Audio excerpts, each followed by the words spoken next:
On September 28, 2008, a Falcon 1 rocket lifted off from a remote island in the Pacific.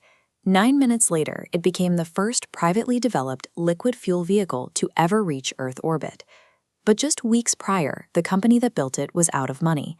CEO Elon Musk had depleted his personal fortune, having poured roughly $100 million of his own wealth into the venture. The financial drain was the result of 3 consecutive crashes. In 2006, a corroded odyllium nut caused a fuel leak and a catastrophic engine fire. A second attempt in 2007 failed when the upper stage shut down early. Then, in August 2008, the first stage collided with the second stage right after separation, destroying the vehicle.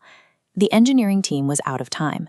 They spent their remaining days working out of a crowded office floor, frantically reviewing data to diagnose mechanical flaws, with almost zero financial runway left. A fourth failure meant immediate bankruptcy. SpaceX would fold, and the ambition of a commercial spaceflight industry would end.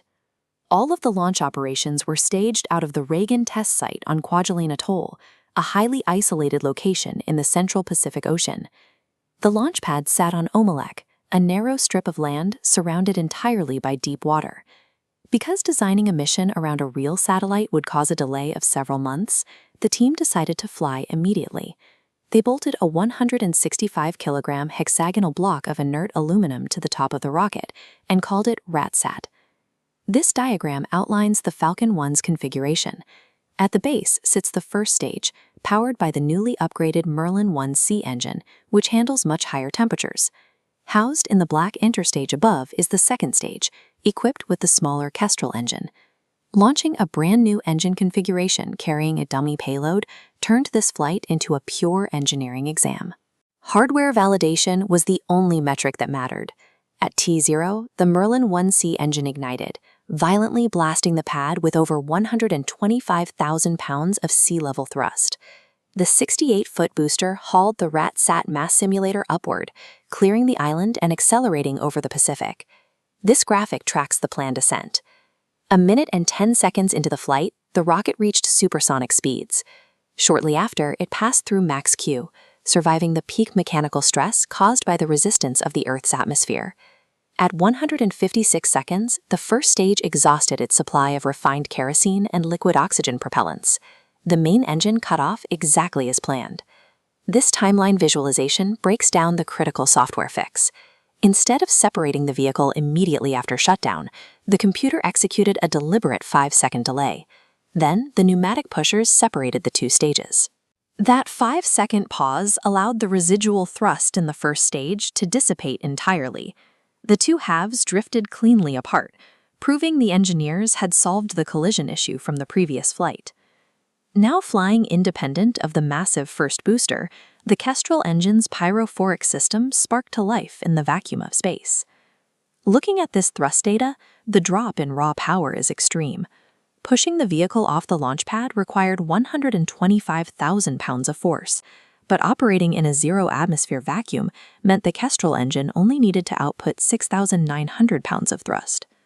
40 seconds after ignition, the protective nose cones split and fell away, directly exposing the hexagonal RatSat to the orbital environment. The second stage burned continuously for 420 seconds. It drove the vehicle up to orbital velocity, arriving at a preliminary elliptical orbit of 330 by 650 kilometers. Achieving this initial orbital insertion confirmed that the completely in-house propulsion and structural architecture actually worked. Once in orbit, the Kestrel engine shut down. The rocket then entered an unpowered coast phase, drifting around the Earth for 43.5 minutes. The engineers had one final high-risk test to perform.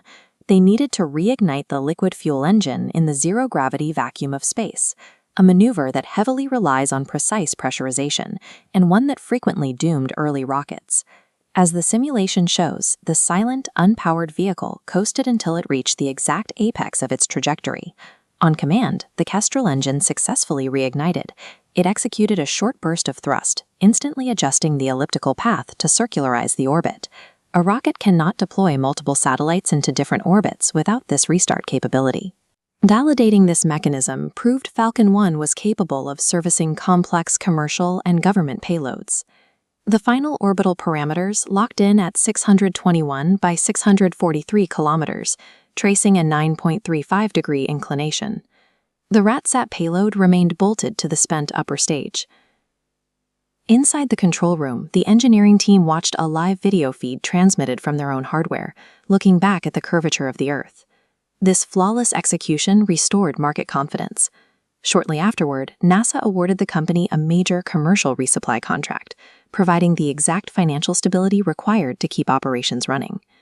In 9 minutes, a nearly bankrupt startup cleared 3 consecutive failures and delivered a payload to space. Flight 4 proved that privately funded liquid propellant spaceflight was an operational reality.